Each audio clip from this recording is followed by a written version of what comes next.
Hi Malayalees, നമ്മളിന്ന് കുറച്ച് റുബാബ് പറിക്കാൻ വേണ്ടിയിട്ട് വന്നതാണ്. അപ്പോൾ ആണ് ഇവിടെ ഇതിൻ്റെ പൂവൊക്കെ ഉണ്ടായി നിൽക്കുന്നത് കണ്ടത്.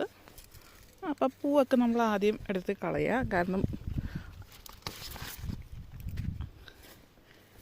അത് ഉണ്ടായിക്കഴിഞ്ഞാൽ പിന്നെ ഇതിൻ്റെ വളർച്ച കുറവായിരിക്കും. അപ്പോൾ ഇതിൻ്റെ പൂവ് നമ്മൾ ആദ്യം കണ്ടു കഴിഞ്ഞാൽ ഉടനെ ഇത് പറിച്ച് കളയും.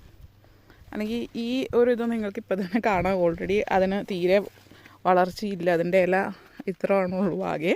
കാരണം നമ്മുടെ ശരിക്കും അല്ല പൂവൊക്കെ ഇല്ല, വലിയ ഇലയായിട്ടാണ് ബാക്കി ഇലകൾ കാണുക. ഇത്രയും വലിയ ഇലയായിരിക്കും.